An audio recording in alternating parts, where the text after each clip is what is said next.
guys, welcome back to another one. If you were new to the channel, I am Gold Pony. I do new car, truck, SUV reviews on YouTube, and today we are in the new 2021 Honda Civic Hatchback, courtesy of Apple Honda in York, PA. They have a beautiful, gigantic building, but for more information on their inventory, please feel free to check out the link in the description box below. Wanted to check out the Civic Hatchback here today because, of course, this is one of the best-selling compact cars of all time, that being the Civic, not necessarily a Civic Hatchback, but the Civic itself. It's been around since 1973. I have actually owned 4 of them now at this point, with one of them going to 230,000 miles before I actually ended up trading it in. Still nothing wrong with it. So having said all that, what do you guys say? Let's just go ahead and jump right into it. And as always, let's start with pricing. And so there will be several different trim levels for the 2021 Civic Hatchback. First one being the LX, starting at $22,000 even, which by the way is a modest $250 increase over the 2020 model year. Sport, which is the trim level we have today, going for $23,100,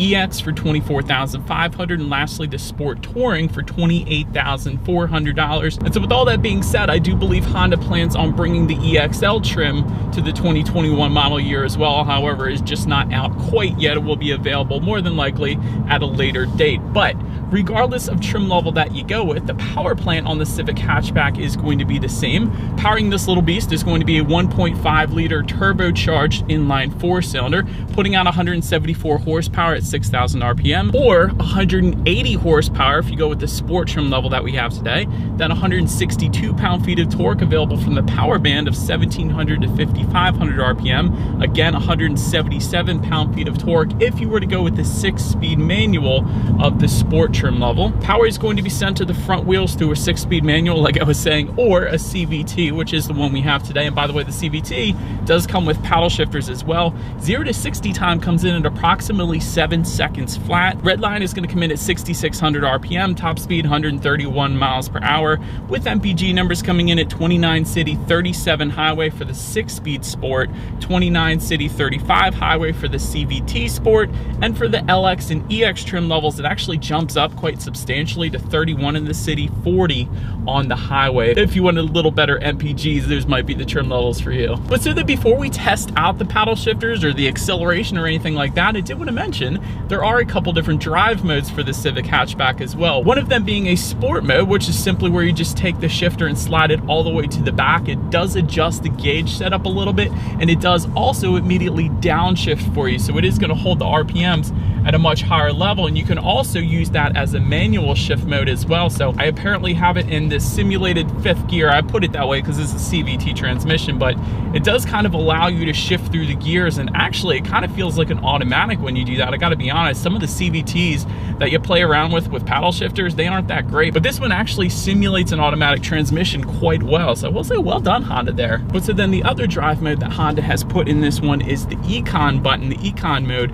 And so when you press that, it is going to adjust the throttle response, the shift points, and also the climate control settings, meaning it's going to dial back the AC perhaps on a hot day to give you a little better MPGs there. And that's essentially what that Econ button is for. I remember driving to work back in the day in my Civics, using that Econ button on the highway and getting like 50 miles per gallon, like 10 miles per gallon more than what it was estimated out, just because I had that Econ button selected. So it is quite substantial, the difference that it makes when it is selected. I did want to mention that to you guys. But so now, having mentioned that, what do you guys say? Let's just go ahead and find a straightaway. I want to do a quick little acceleration test here. I'm going to push the shifter all the way to the back, giving me that sport mode, and let's see how quickly we can get this new 2021 Honda Civic Hatchback here up to speed. All right, let's do it from a standstill actually in 3, 2, 1, off we go. Little turbo lag. There it is, there it is. All right, yep, there we go. Definitely gets up to speed. Once you get a little higher in the RPMs, there's ever so slight turbo lag at the very beginning when it comes to that acceleration, but then once you get up there, it really starts going. So definitely no issues with merging onto the highway in the Civic Hatchback, I will say that. But to go along with that acceleration, as always, braking is equally important, and so you will find 11.1-inch ventilated front discs in the back, 10.2-inch solid rear discs, and something that Honda always does very, very well in their vehicles is the braking. Here's why. 60 to 0 stopping distance on the Civic Hatchback comes in at 111 feet, which quite honestly is brilliant. A lot of vehicles out there will come in at 120s, some even 130s. The Volkswagen Atlas does it in 139. 109 feet, so 111 feet. It's absolutely amazing. And when it comes to braking feel, it definitely stops very quickly. No issues with the braking feel. There's no brake pedal delay or anything like that. So love the braking on the Civic hatchback, I will say that. Then touching on suspension and handling, up front you will find a McPherson strut front suspension. In the back, independent multi-link rear suspension, front and rear stabilizer bars. As far as ride quality goes, it's pretty much as expected. It's pretty much as you would expect a Civic to be, I guess you could say. This is a compact car. It's not the firmest ride I've ever felt, so again, that's a good thing, but it's definitely not the smoothest either, so it's pretty much as expected for this one. As far as the steering feel goes, that one is actually, it tends to lean a little bit on the heavier side, which I love in a car like the Civic hatchback, especially a sport trim level. A lot of times compact cars will give you that loosey-goosey steering feel, but with the Civic hatchback you do not have that, so it does kind of have that sportier nature to it because of that, so I love that. And touching on cabin noise, it actually is kind of quiet in here, I will say that. There isn't a whole lot of exterior road noise coming into the cabin. Wind noise is quite subdued as well, so overall cabin noise is kind of above average for a compact car. I did want to mention that as well. When it comes to visibility, this is one where you might have to get used to it. Because of the hatchback design, there is kind of this bar that goes across the middle when you're looking out that rear view mirror, which is not going to be quite as nice as the sedan, I guess, the Civic sedan form, but I'm sure it is something that you would get used to, but that is probably the only hindrance when it comes to visibility with this thing, and again, I'm sure you would get used to it. But the other thing with visibility, rain sensing windshield wipers actually come on the Sport Touring trim level only, so that is pretty cool. It's kind of like automatic headlights. Whenever the Civic detects any kind of mist or rainfall, it's going to automatically turn on those windshield wipers, so it's just one less thing you got to worry about, better assisting with visibility once again. But that about rounds out the performance segment of this review, you guys. Let's now go ahead and take a look at the exterior of this brand new 2021 Honda Civic hatchback. All right, so here she is, you guys, the 2021 Honda Civic hatchback, completely blacked out. It actually looks insane, completely all black in my opinion. It looks really good. But anyways, let's go ahead and start up front on this one here. And so to start, projector beam halogen headlights are going to come standard across the board here. Automatic feature is going to come with that, meaning when it starts to get dark out at night, those headlights will turn on automatically for you there. LED daytime running lights also coming standard for all trims. Then if you were to go with the sport trim level and up, that is going to add fog lights down below. You guys can see that. LED automatic headlights is going to come with the Sport Touring trim level only. That is the only exception to those projector headlights. So you do get LEDs if you go with that trim. Then you will also get a full lip kit if you were to go with the Sport Touring trim level. So that is going to differ amongst some of the other trim levels as well there. But so then making our way to the side of this one, black window surrounds coming standard across the board. When it comes to those side mirrors, they are body colored power adjustable side mirrors. They will be heated for the EX and Sport Touring trims, and they will also get LED integrated turn signals if you were to go with that Sport Touring trim level then. Then take a look down at the wheel setup, 16-inch alloy wheels coming with the LX, 18-inch alloy wheels coming with the Sport and Sport Touring, and lastly 17-inch alloys if you were to go with the EX trim level. So of course you guys are looking at the 18-inch alloys right now. Definitely a nice look to them, I will say that. They have the black accents with the silver, so I like the black accents. It goes very well with the black exterior that we do indeed have here today. But now let's go ahead and make our way to the back of the Civic hatchback. Up top there you will find a gloss black shark fin antenna. Just below that, body colored rear roofline spoiler, and yes, every single trim level will get that. You gotta love that. LED taillights in that C shape will come standard across the board as well. And of course you get some sport badging if you were to go with one of those sport trim levels. Just below it all, perhaps my favorite part here, you do have a very nice rear diffuser back there. It looks really good back there, I will say that. And just in the center of it all, this is going to differ amongst the trim levels, there is a single exhaust outlet tucked away for the LX and EX. So otherwise, if you were to go with one of those sport trim levels like we have now, you will find a center mounted exhaust with dual tips finished in chrome. And so that is what, of course, you are looking at right now. So I do believe you guys know what we have to do next. As always, here is that exhaust clip.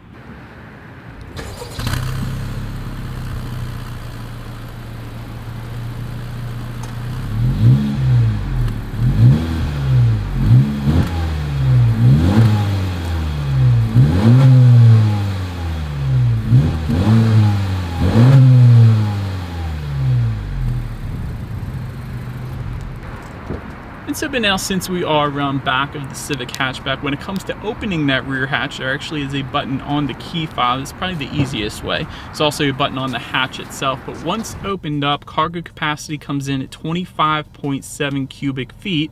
If that was not enough space, there is a 60-40 split, meaning the rear seats do fold down for quite a bit of extra space there, coming in at 46.2 cubic feet.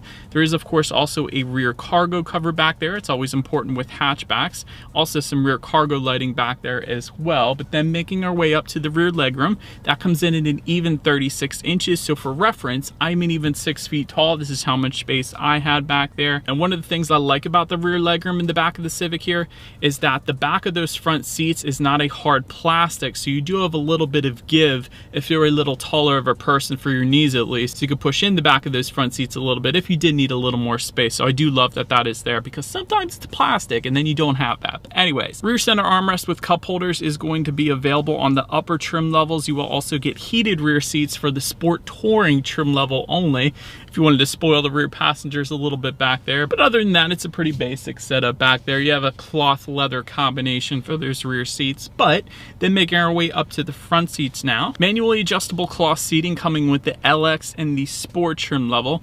8-way power driver's seat coming with the EX trim level and up. You will find heated front seats for that EX trim level and up as well. Leather seating is going to come with the Sport Touring trim level. Power adjustable passenger seat, again for that Sport Touring trim level. Overall, the seats are pretty comfortable. Not the most comfortable seats in the world. Definitely wouldn't have minded a little power lumbar adjustment on the driver's seat here, but nonetheless, the seats will do the trick. Then taking a look at the steering wheel, it is tilt and telescoping. It is leather wrapped for the Sport trim level and up. And the 10-2 grips are actually kind of bolstered on the thicker side, which I do tend to like because it gives you a little better feeling of being in control around the turns, as opposed to thinner, wimpier grips, I guess you could say. But now let's go ahead and make our way to the startup, and let me start by showing you guys the key. You do have your Honda logo on the one side. When you flip it over, lock, unlock, that button to pop the rear hatch, and the circular buttons that says hold, that is going to be a remote start that is available for the Sport trim level and up, which also gets a push button start, by the way. So all I'm going to do is simply put my foot on the brake and press that bright red engine start button located just above the driver's right knee there. And so, but then once started up, it is kind of a digital analog combination gauge setup. All the way to your left, you have your engine temp. All the way to your right, you have your fuel information. In the center is going to be the digital portion of the gauges, which I do absolutely love. To control what is on that digital gauge setup, there are steering wheel mounted controls on the left side. Really gives you a ton of different information you can check out, including a digital speedometer, also boost pressure when you need your next oil change. There's Bluetooth information, radio information, the list goes on. Also, I don't know if you guys noticed when I was driving, the top portion of that digital gauge cluster actually changes color dependent upon how you are driving. If you're driving more economical, it's going to light up in green. If you're driving a little less economical, it's going to light up in a whiter color. So that is pretty cool that that's there, and Honda's done that for quite a while now, so I do like that too. But now making our way to overall interior quality, a power moonroof is going to come with the EX trim level and the Sport Touring trim level, so therefore we don't unfortunately have that today. But Sport pedals is going to come with the Sport trim level. That is what you guys are looking at right now. I always like seeing that in cars. It makes it feel like your car is faster than it really is, I guess you could say. Dual zone climate control coming with the EX trim level and up. Auto dimming rear view mirror coming with the Sport Touring trim level. Homelink controls, once again for that Sport Touring trim level only. Just above the passenger side glove box, you have a nice plastic design, although it is a nice design, I will say that. It's kind of a texturized black finish there. You have some black stitching above that glove box as well. Perhaps one of my favorite parts about the Honda Civic is the little cubby area just underneath of the shifter here. It's essentially used to tuck all of those unnecessary wires out of the way, so that when you hook your phone up to the Civic to charge it or to display Android Auto, Apple CarPlay, which I'll get to in a second, the wires aren't going to be just in front of the shifter. They're going to be underneath, tucked away, out of sight, out of mind. So I do like that as well, we'll say that. But having said that, wouldn't have minded a wireless phone charger in this one, but nonetheless, definitely nice how they set that up there. Electromechanical parking brake is going to be located just behind the shifter, as well as dual cup holders, and of course you have a little bit of cubby space just underneath the center armrest as well. But so now let's make our way to the tech display on the Civic hatchback. 5-inch color LCD screen coming with the LX trim level only. Every other trim level is going to bump that up to a 7-inch color touchscreen display. this is the one that you're going to want to get because you get Bluetooth audio streaming and Android Auto, Apple CarPlay. That's the important one because that does not come on the LX trim level. And so with that, if you have a smartphone, simply hook it up to the Civic Hatchback. Therefore, you have free navigation displayed up on that text screen. So that is really the big benefit there. You can also like and dislike your Pandora songs. There's a couple other compatible apps as well. Factory navigation system is going to come with the Sport Touring trim level only, although these days, again, you really don't need it as long as you have a smartphone. You can also check out your radio information as expected up there as well. And by the way, the sound systems do differ quite substantially depending upon the trim level that you go with. For example, the LX trim gives you 4 speakers and 160 watts. Sport and EX trim levels, like we have today, give you 8 speakers and 180 watts. Then lastly, the Sport Touring is going to give you a 12 speaker sound system with 540 watts. That is a substantial difference there. And that one also comes with the subwoofer as well. But having said that, again, we got the 8 speaker sound system here today. So what do you say? Let's go ahead and turn on the radio, see what we got playing this morning, and let's test out the clarity of this one.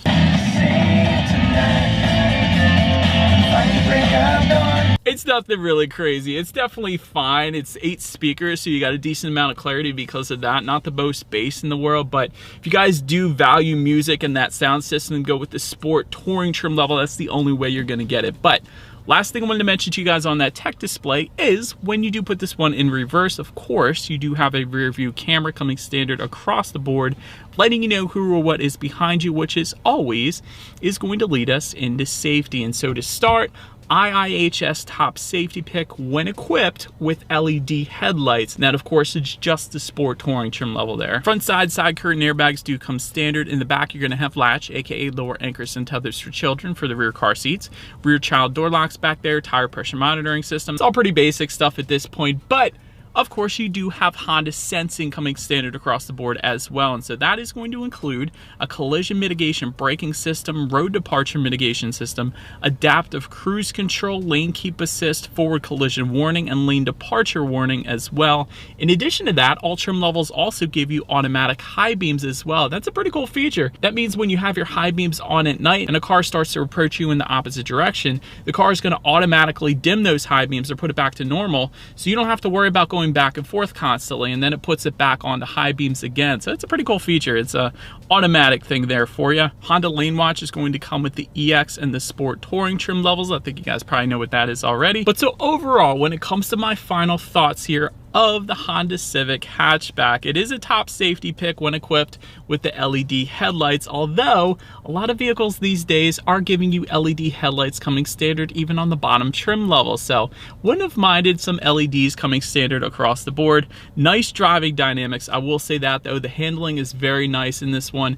Braking is excellent. That's really something, again, Honda always kills it compared to the competition. The braking feel and the braking statistics from 60 is absolutely amazing, so you gotta love that. Also wouldn't have minded a little better tech though as well. Like for instance, a wireless phone charger would be nice, a little bit larger screens. At this point, 7-inch color touchscreen display is kind of on the smaller side. Also a full digital gauge cluster would be nice, perhaps on the Sport Touring trim level. Now that the 2021 Elantra is coming out, it's gonna have those kind of things. But overall, I would say this one is a solid pick if you are into having fun on the back roads, because it does have very good handling, has a very good acceleration as well actually for its class, and the braking is definitely on point there as well. So that's my final thoughts. Let me know what you guys think of the Civic Hatchback in the comment section below.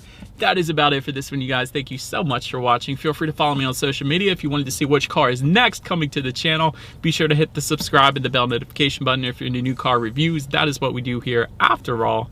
Do appreciate you guys watching more than you know, and I will see you guys all in the next video. Stay gold.